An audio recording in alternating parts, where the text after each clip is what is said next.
نبی نے فرمایا مجلس میں بیٹھے ہوئے مسجد میں، کہا کہ یہ جو دروازہ ہے نا اس سے ایک جنتی آنے والا ہے۔ تو لوگوں نے دیکھا ایک مدینے کے مقامی آدمی ذرا بوڑھے، وہ مسجد میں اندر آئے، داڑھی میں وضو کا پانی، ہاتھ میں جوتا، نماز میں شریک ہو گئے۔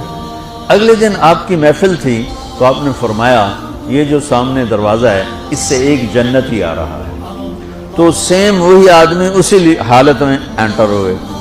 اگلے دن ہوا تو آپ نے کہا اس دروازے سے جنتی آنے والا ہے، ٹھیک وہی آدمی اسی حالت میں انٹر۔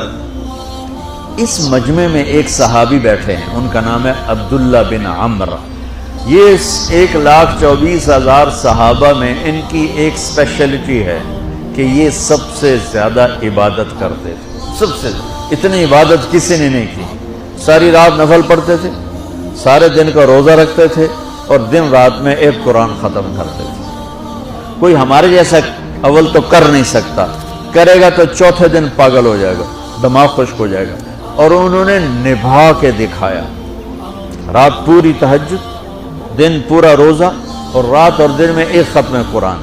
اب ان کو خیال آیا کہ یہ بابا جی مجھ سے بھی زیادہ عبادت کرتے ہیں، جو ان کو یوں ڈائریکٹ جنت کی بشارت ملی اور مجھے نہیں ملی، تو میں دیکھتا ہوں یہ کون سی عبادت کرتے ہیں۔ کیا یہ ساری رات سجدے میں پڑے رہتے ہیں، رکوع میں کھڑے رہتے ہیں، قیام میں کھڑے رہتے ہیں، کیا کرتے ہیں؟ تو ان کے پاس پہنچ گئے، چاچا تو تھوڑا والد صاحب کی ناراضگی ہے، دور رہنا چاہتا ہوں، 2-3 دن ٹھہر جاؤں آپ کے پاس؟ ہاں ہاں ہاں بیٹا آ جاؤ آ جاؤ آ جاؤ۔ اب عشاء کی نماز کے فوراً بعد انہوں نے چادر اوپر لی اور چادر میں یوں سوراخ کیا اور یوں لیٹ کے دیکھنے لگے کہ اب یہ بزرگ کیا کرتے ہیں۔ بزرگ تشریف لائے، سرانے پہ سر رکھا، اللہم بسمک اموت و احیا، سونے کی دعا پڑھی، اور تھوڑی دیر بعد خراٹے آتے۔ وہ بڑے حیران ہوئے، بھئی میرا تو خیال ہے یہ ساری رات سجدہ کرے گا تو رو رو مصلی تر کر دے گا، یہ تو خراٹے ہی چون جاندے نہ ہو جا رہے ہیں۔ اب وہ دیکھ رہے ہیں ابھی اٹھے گا ابھی اٹھے گا ابھی اٹھے گا، پھر انہوں نے کپڑا اتار دیا، ابھی سویا ہوا ہے۔ وہ فجر کی اذان پہ اٹھے اور ان کا دماغ چکر کھا گیا، بھئی اے کی بڑی تہجد دے 2 نفل بھی نہیں تو جنت دی بشارت 3 دن کٹھی۔ انہوں نے کہا کل دیکھوں گا، کل شاید کچھ اور کریں گے۔ اگلے دن آئے، پھر اسی طرح یوں کر کے لیٹ گئے، اور بزرگوں نے بھی یوں کیا، اور بسمک اموت و احیا، اور پورا کمرہ خراٹے نال۔ وہ پھر پریشان، یہ کب اٹھے گا کب اٹھے گا؟ فجر کی اذان پہ اٹھے تو اور ان کی حیرت بڑھ گئی، کہنے والا سچا، اس کے بات کو تو چیلنج ہو نہیں سکتا، وہ محمد مصطفیٰ ہیں، لیکن یہ چکر کیا ہے، یہ جنت مل کیسے رہی ہے؟ چلو ایک رات اور صحیح۔ تیسری رات آئے، یہ یوں لیٹے وہ یوں لیٹے، یہ دیکھتے رہے وہ سوتے رہے، حتیٰ کہ فجر کی اذان پہ آنکھ کھلی تو یہ نا پھٹ پڑے، کہنے لگے چاچا بات بتاؤں؟ کہنے کیا ہے؟ کہ میری کوئی جھگڑا نہیں تھا ابا سے، میں نے 3 دن مسلسل تیرے بارے میں سنا جنتی آ رہا، 3 دن تجھے اللہ کے نبی نے بشارت دی، جنتی ہے جنتی ہے جنتی ہے، لیکن میں اس بات پہ حیران ہوں کہ تو ساری رات سوتا رہتا۔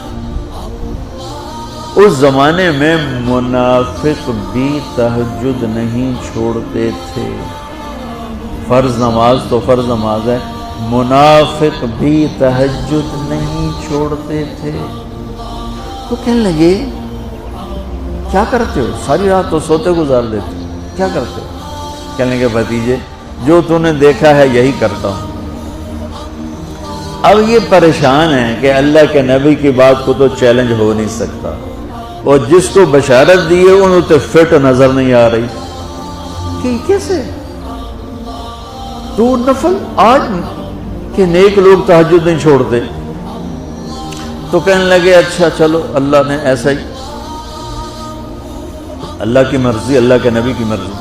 یہ 4 قدم چلے تو آپ سننا، کہا بھتیجے ادھر آؤ، کہا بیٹا ادھر آؤ، آ گئے، کہنے لگے اب تمہیں اصلی بات بتاؤں، اب تمہیں اندر کی بات بتاؤں. ان کا کیا ہے کیا ہے؟ اب وہ تیار ہو گئے کہ یہ کہیں گے میں 3 دن بیمار تھا اس لیے میں اٹھ نہیں سکا، ورنہ میں تو ساری رات سجدے میں گزارتا ہوں، میں تو ساری رات روتے روتے گزارتا ہوں، تو 3 دن میں بیمار تھا، میرے پیٹ میں درد تھا، میرے سر میں درد تھا، تو میں اٹھ نہیں سکا، ورنہ تو دیکھتا تو حیران ہو جاتا میری رات کیسے ہوتی. کہتا ہاں جی جی جی. تو کہنے لگے مجھے دیکھو یہاں ہاتھ رکھ رکھا، یہ جو دل ہے نا، دل اس میں دنیا کی کسی انسان کی نفرت نہیں ہے. اور جب اللہ کسی کو کوئی رزق دیتا ہے تو مجھے کبھی حسد نہیں ہوا، مجھے خوشی ہوتی ہے. تو ان کی جو باڈی لینگویج تھی نا، حیرت میں ڈوب کے وہ کہتے ہیں ہاں بات ہے سمجھ آ گئی یہی سے. انہوں نے ایسا نہیں کیا، وہ کہنے لگے ہاں تو ہوا، اچھلے اپنی جگہ سے ہاں ہوا، یہ چاچا اب سمجھ میں آ گیا، سمجھ میں آ گیا، یہی ہے جو آپ کا سینہ اللہ نے پاک کر دیا ہے، اس پر آپ کو جنت ملی ہے. یہ صرف تہجد تے نفلاں تے انج سوکھی نہیں لبدی، یہ جو آپ کا سینہ پاک ہے. اب پہلی حدیث کے ساتھ جوڑو، میرے نبی نے فرمایا میرے بیٹے انس، میری ایک عظیم الشان سنت ہے کہ اپنے دل کو دنیا کے انسانوں سے میرے بچوں سنو، یہ نہیں فرمایا مسلمانوں سے دل صاف رکھ، فرمایا پوری دنیا کے انسانوں سے دل صاف رکھو. یہ بچیاں کر لیں، آپ کر لو، میں کر لوں، یہ تمہارے استاد کر لیں، کوئی کر لے، میرے رب کی قسم بڑے بڑے عبادت گزار ان کی پرواز کو نہیں پکڑ سکتے. بڑے بڑے سجدہ کرنے والے اور رکوع کرنے والے نفلی ان کی پرواز تک نہیں پہنچ سکتے.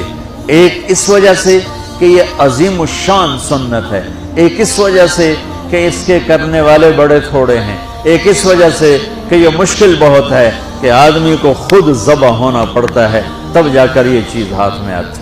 ایسے نہیں ہے کہ تہجد کے لیے نیند قربان کر دی. ہم جماعت میں گئے 40 دن کے لیے، تھوڑا روکھا سوکھا کھا لیا اور گھر کی جدائی برداشت کر لی. یہ پل پل کی موت ہے، پل پل کی عزت نفس پہ چھریاں ہیں، اور پھر یہ مسکرا کے چلتا ہے. یہ مقام اسے جبریل سے بھی اوپر لے جاتا.